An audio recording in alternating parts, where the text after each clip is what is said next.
Prinsip ketiga dari work example adalah instructional explanation.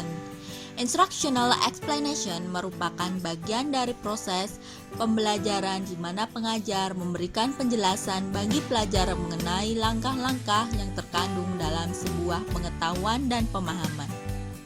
Dalam pembuatan work example, direkomendasikan untuk menyertakan instruksi yang jelas pada setiap langkahnya. Langkah-langkah tersebut akan menghasilkan pemahaman yang lebih baik bagi pelajar apabila digunakan pada 3 hal. Yang pertama adalah ketika work example digunakan untuk menjelaskan konsep. Misal konsep medan listrik.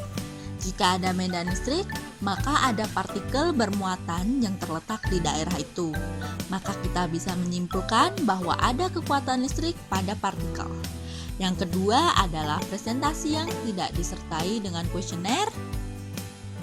Dan yang ketiga adalah pada konten-konten yang berisikan rumus matematika.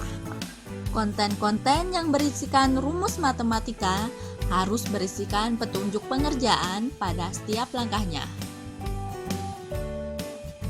Prinsip keempat dari work example adalah apply multimedia principle to example. Sesuai dengan prinsip work example, dikatakan bahwa harus menerapkan prinsip multimedia dalam memaparkan contoh-contoh pembelajaran. Prinsip tersebut harus memperhatikan koherensi antara gambar, teks, audio. Prinsip koherensi ada 3, yaitu pembelajaran dapat terganggu apabila kata-kata dan gambar-gambar menarik namun tidak relevan. Kedua, pembelajaran dapat terganggu apabila terdapat suara dan musik yang menarik namun tidak relevan. Dan yang ketiga, pembelajaran siswa akan meningkat apabila kata-kata yang tidak diperlukan dihilangkan. Selanjutnya adalah prinsip modalitas. Siswa bisa belajar lebih baik pada animasi dan narasi daripada animasi dan teks pada layar. Prinsip redundansi. Siswa bisa belajar lebih baik dari animasi dan narasi daripada dari animasi, narasi, dan teks pada layar. Jika animasi berisi narasi yang padat, maka sebaiknya tidak menambahkan teks yang hanya mengulang kata-kata dari narasi. Prinsip contiguity.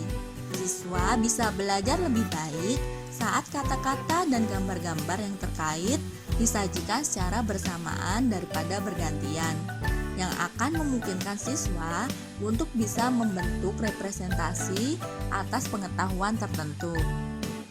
Prinsip segmentasi. Prinsip segmentasi merupakan prinsip yang sangat sederhana, di mana kita hanya membagi konten dengan pembahasan yang lebih luas menjadi segmen-segmen yang lebih kecil. Dan yang terakhir adalah prinsip pre-training. Prinsip pre-training menyarankan untuk memastikan siswa mengetahui nama dan karakteristik konsep-konsep penting sebelum siswa belajar proses atau mengerjakan latihan pada suatu multimedia interaktif. Hendaknya siswa diberi materi konsep-konsep penting berkaitan dengan proses yang akan dipelajari atau latihan yang akan dikerjakan. Sebagai contoh, sebelum siswa melihat video demonstrasi observasi mikroskop, siswa perlu mengetahui bagian-bagian mikroskop. Work example kelima adalah support learning transfer. Support learning transfer dibedakan menjadi 2, yaitu far learning transfer dan near learning transfer. Far learning transfer menyampaikan work example yang penyajiannya dalam berbagai studi kasus. Sedangkan near learning transfer disajikan dalam satu studi kasus. Demikian penjelasan mengenai work example, semoga bermanfaat, and thanks for watching. Created using Powtoon.